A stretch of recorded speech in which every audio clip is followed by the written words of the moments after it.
Boa noite a todos. Aqui é o Edson Minan, mais uma vez, aqui no programa de vídeos do programa Teologia da História, né? Eu sei quando me ausente, gente, né? Outro dia o meu querido amigo Padre Fábio Fernandes me cobrou: onde estão os vídeos? Onde estão os vídeos? Pois bem, então, inspirado nele, né? Encontrei ele poucos dias atrás. Fiquei gravando mais um vídeo, dessa vez no módulo 3, né? O Ecumenismo e Diálogo Interreligioso. E eu quero tratar, gente, de um documento muito importante na história da igreja, que inclusive eu vou estar tratando mais num outro vídeo mais pra frente, né? Espero não demorar tanto para gravar, né? Que é a Constituição Dogmática Lumen Gentium, do Concílio Vaticano II, né? Bom, eu vou tratar hoje, seria uma espécie de introdução a Lumen Gentium. Por quê? Porque eu vou tratar só dos aspectos ecumênicos do documento, né? No outro vídeo, eu vou tratar mais longamente da questão do documento em si, né? Da Constituição Dogmática, né? Bom, como esse aqui é o módulo 3, Ecumenismo, e o último documento que eu tratei foi a encíclica do Pio XII, Humani Generis, que condenava o ecumenismo, né? 1950. Então é preciso explicar um pouquinho o que aconteceu na igreja entre 1950 até 1964, com a publicação da Lumen Gentium, né? O que ocorreu nesses 14 anos, né? Muita coisa aconteceu. Muita coisa aconteceu, né? Antecipando um pouco uma discussão que eu vou engatar nas próximas semanas lá no meu curso História da Igreja, lá no Instituto Ramo Lúlio, é preciso reconhecer, né, que o pontificado de Pio XII ele é muito rotulado como um pontificado conservador, né? Condenou o ecumenismo, condenou a participação dos católicos no comunismo. Então ele fica taxado com um movimento, um papado, melhor dizendo, um papado conservador. Isso é uma maneira um pouco complicada de classificar o pontificado de Pio XII, né? Pio XII, ainda no fim dos anos 40, né, um pouco antes da publicação de Humani Generis, ele havia encomendado um famoso teólogo chamado Charles Boyer uma série de documentos preparatórios, estudos para documentos preparatórios para uma retomada do Concílio Vaticano I, né? O concílio que tinha sido interrompido nos anos 70 devido à invasão dos piemonteses no Vaticano, nos Estados Pontificais, né? Então, os piemonteses, né, inspirados por Giuseppe Garibaldi, em 1970 invadiram os Estados Pontifícios e interromperam o Vaticano I.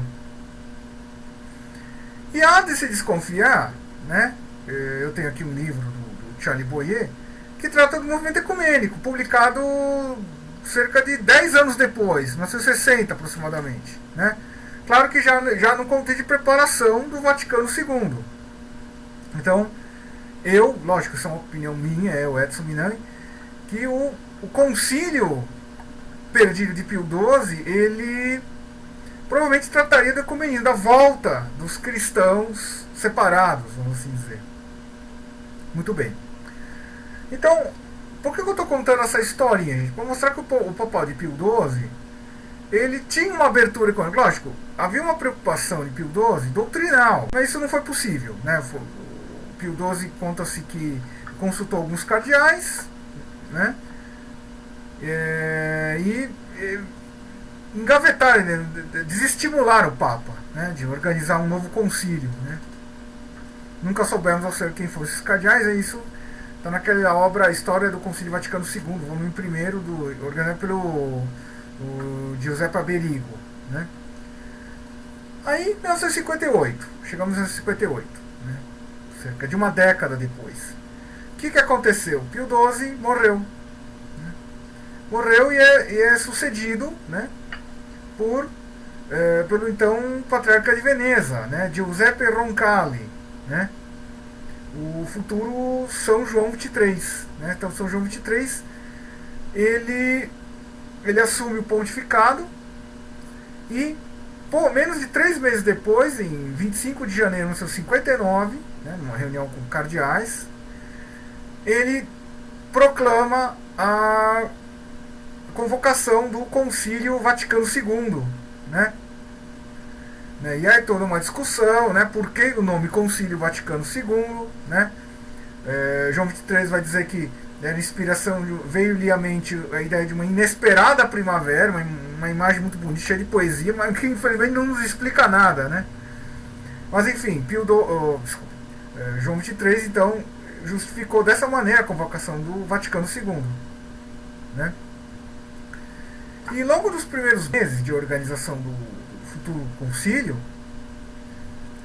João XXIII se aproximou muito de um cardeal, né, de origem alemã, chamado Augustin Bea, né, e nomeou ele, né, o presidente de um secretariado, né, para o concílio, que depois se tornaria um dos documentos do Vaticano II, o documento sobre ecumenismo, ou seja, o secretariado para a unidade dos cristãos, né. Então vejo que logo no início, ainda em 1959, 1960, o Vaticano II ele já tinha essa proposta ecumênica, né, de aproximação, né, dos não católicos à Igreja Católica, uma aproximação, não uma simples pedido de conversão, mas o diálogo, né, tão execrado, criticado pelos conservadores, né. Então foram pedidas sugestões para todos os padres, futuros padres conciliares, o episcopado de todo o planeta mandarem sugestões, né? Muitas dessas sugestões não saíam muito da linha, né, do que era já o magistério da igreja naquela época, no início dos anos 60, né? Hoje há todo um estudo sobre essas sugestões, essas cartas, né? Foram, enfim, inclusive dos bispos brasileiros, né, que o grande mérito aí no trabalho do padre José Oscar Beoso, né, ele analisou toda essa documentação, né, dos padres conciliares brasileiros. Na época já era em torno de 200 padres, né, era bastante gente para a época. Se lembrar que hoje o episcopado brasileiro são em torno de 350 bispos, quer dizer,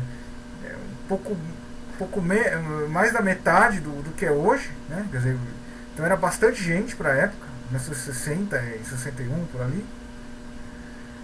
Pois bem, então o Vaticano II ele tinha uma série de metas, né? Então uma delas eu já antecipei, era o ecumenismo, mas havia também a conclusão do Vaticano I, o Concílio Vaticano I, o diálogo com o mundo moderno, né? Havia muito essa ideia de diálogo, né? E a retomada da tradição. Então são esses os principais pontos, né, que eu destaco aqui no momento, do Vaticano II, né. Eu vou que me prender a dois, o principal, né, do vídeo hoje, que é o ecumenismo. Então o Vaticano II tinha essa pretensão de dialogar com as igrejas não católicas, né. Então, o secretariado ele organiza um documento, primeiro documento, um esboço, vamos dizer, chamado de o ecumenismo, né? Aí chegamos em 62, outubro de 1962, na abertura dos trabalhos do concílio. Os padres percebem que tem uma voz ativa que nunca tiveram, né? Não era a tônica, né, na igreja da época. Se negou, né, vamos dizer, se rejeitaram os documentos que estavam previamente preparados, até 1962, para a votação dos padres, começaram a se redigir tudo do zero, começou tudo do zero, né? Por isso que alguns historiadores da igreja mais eufóricos falam que foi uma revolução francesa dentro da igreja. Exagero, né? Pelo menos do meu ponto de vista. O fato é que o deu ecumenismo, ele deu origem a outros documentos. Então deu sobre o Unitatis Redintegratis, sobre o movimento ecumênico, o Ad Gentes, sobre o trabalho das missões, Nostra Aetate, sobre o diálogo com as igrejas não cristãs, Gravissimo Educatione, sobre a educação cristã, e, enfim. E a Lumen Gentium também foi reescrita, né, vamos assim dizer, para caber dentro dessa visão ecumênica. Ok? Então o ecumenismo vai permear a Lumen Gentium, né? O que é muito importante, porque por que esse documento, né, eu chamo de documento mal genérico, Por que o título? Constituição Dogmática, né? Significa que é o documento mais solene do Vaticano II. Dos 16 documentos que o Vaticano II produziu, é o mais solene, junto com a Dei Verbum, que é sobre a correta interpretação da Sagrada Escritura, né? Então, quer dizer, é o documento que vai linear, quer dizer, vai nortear o trabalho dos outros documentos, ok? Pois bem, então, em 1964, depois de uma série de percalços, né, acho que não vai caber aqui eu falar, né, ficaria horas, né, o vídeo vai ficar gigantesco. Eu queria ler dois trechos, né, selecionados já, sobre o ecumenismo da Lumen Gentium. Então vocês entenderam, dos 16 documentos, a Lumen Gentium é uma espécie de chave de interpretação do Vaticano II, e é solene, né? E ela foi, vamos dizer, escrita ou reescrita dentro desse espírito ecumênico, de diálogo com as igrejas não católicas, né, e também não cristãs, né? Eu vou ler aqui trechos aqui de um documento, um caderninho antigo que eu tenho, publicado pelo antigo CEDRA, atual MOFIC, né, o Movimento de Unidade das Igrejas Cristãs de São Paulo, né? MOFIC, então eu vou mostrar aqui rapidinho aqui na câmera, né? Então, é um documento que foi publicado já há vários anos, né? E por esse movimento, é um trabalho muito sério na área do ecumenismo, né? Então eu queria destacar dois trechos do Lumen Gentium que tratam do ecumenismo. Vocês vejam como o documento mais importante do Vaticano II, ele já introduz a questão do diálogo ecumênico. Então, no número 8 da Lumen Gentium, lê-se o seguinte: esta igreja, a única igreja de Cristo, constituída e organizada no mundo como uma sociedade, subsiste na Igreja Católica, governada pelo sucessor de Pedro e pelos bispos em comunhão com ele, embora fora de sua visível estrutura se encontrem vários elementos de santificação e de verdade. Número 9. Qualquer época em qualquer povo é aceito por Deus aquele que o teme e pratica a justiça. Todos os homens, pois, são chamados a esta católica unidade do povo de Deus, que prefigura e promove a paz universal. A ela pertencem ou são ordenados de modos diversos, quer os fiéis católicos, quer os outros crentes em Cristo, quer, enfim, todos os homens em geral, chamados à salvação pela graça de Deus. E fui no número 16 da Lumen Gentium, para terminar essa primeira parte. Aqueles, portanto, que sem culpa ignoram o Evangelho de Cristo e sua igreja, mas buscam Deus com coração sincero e tentam, sob o influxo da graça, cumprir por obras a sua vontade conhecida através do ditame da consciência, podem conseguir a salvação eterna. E a divina providência não nega os auxílios necessários àqueles que sem culpa ainda não chegaram ao conhecimento expresso de Deus e se esforçam, não sem a divina graça, por levar uma vida reta. Tudo que de bom e verdadeiro se encontra entre eles, a igreja julga-o como uma preparação evangélica, dada por aquele que ilumina todo homem, para que enfim tenha a vida. Então, gente, aqui é o seguinte, né? Esses primeiros pontos aqui que eu li aqui é uma espécie de introdução, tá? A visão ecumênica da Lumen Gentium. Esse termo subsistir, então, esse termo, gente, a Lumen Gentium é o ponto mais polêmico da Lumen Gentium e talvez de todos os documentos do concílio. O que raios é esse subsiste in, né, em latim, subsistit in? A ideia é que a Igreja Católica, ela tem a plenitude da revelação de Cristo. Ou seja, Cristo fundou uma igreja. É um sinal visível da presença de Deus, da ação de Deus no mundo, né? Eu estou aqui pensando já no nível da teologia da história. Só que a Igreja Católica é que tem todos os sinais, vamos dizer, fazer uma analogia um pouco forçada, é como um carro, né? Então a Igreja Católica é aquele carro que tem todos os opcionais. Tem rádio, tem ar-condicionado, tem direção hidráulica, tem vidro elétrico, etc.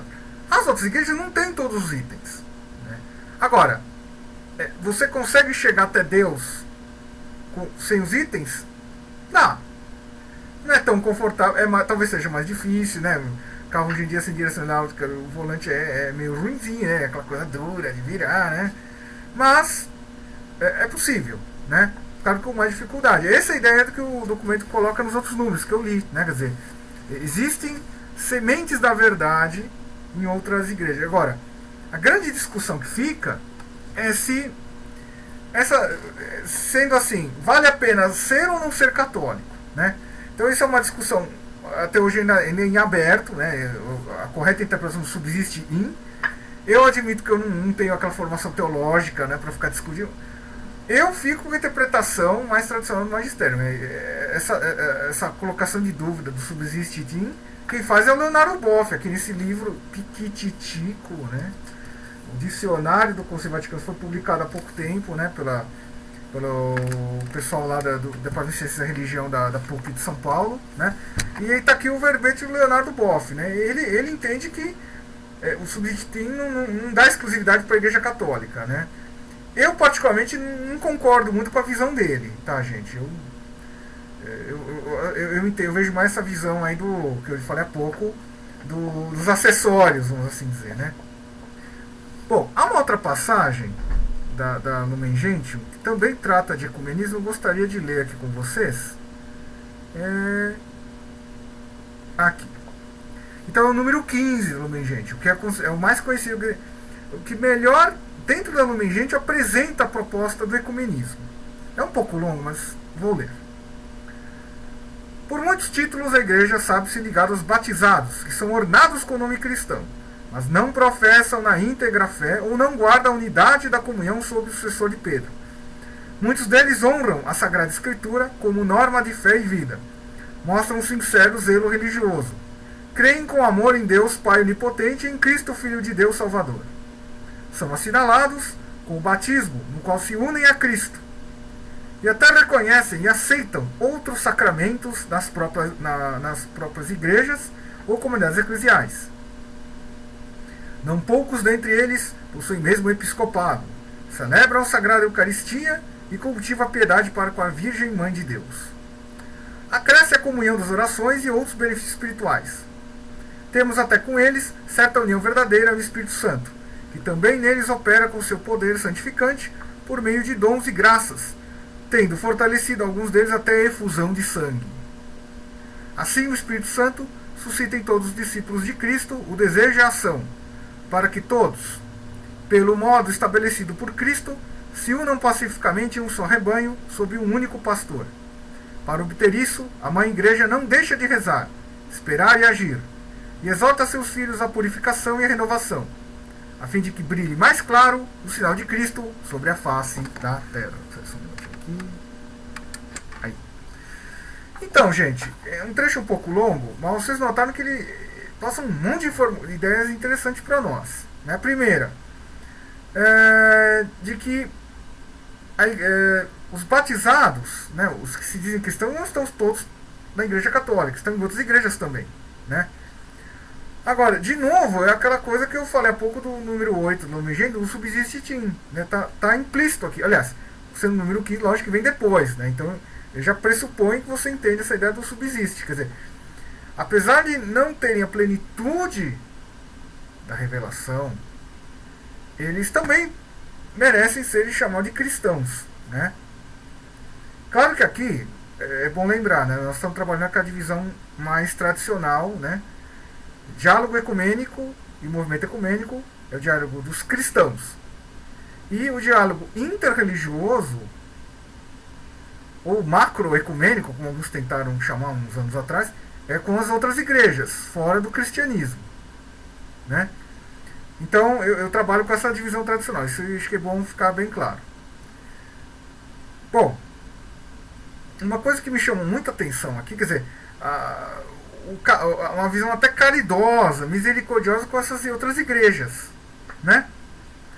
Muito bom. Inclusive ele fala, né, quer dizer, alguns fortalecidos, não, tendo o Espírito Santo, os dons das graças, tendo alguns até efusão de sangue, quer dizer, então a Lumen Gentium, ela já parte de uma ideia que 20 anos depois o Papa João Paulo II ia retomar na encíclica Unum Sint, que eu vou tratar bem mais para frente, né, aqui nessa módulo 3 do ecumenismo, que a ideia é de que, mesmo entre as igrejas não católicas, existem verdadeiros mártires, verdadeiros santos canonizáveis. Né? Isso estava muito presente na encíclica, né, um pouco antecipando a encíclica Unum Sint de 1995. Para quê? Né? João Paulo II sofreu um monte de críticas, enfim, os protestantes não gostaram, falam que é uma tentativa de catolicizar o protestantismo. Não era verdade. Né? É claro que é uma visão eclesiológica católica, do martirológio, enfim. Né? Ah, enfim, gente, então eu acho que para uma introdução da visão ecumênica do Vaticano II, essas passagens da Lumen Gentium nos mostrar o seguinte, quer dizer, o Vaticano II ele quer inaugurar uma nova era na história da Igreja, né? Uma implementação que ainda não terminou, ainda estamos vivendo ela, né? Muito se critica do Vaticano II, enfim. Eu, particularmente, sou do time dos que vê tudo que o Concílio quis fazer ou tentou fazer como algo bom, né?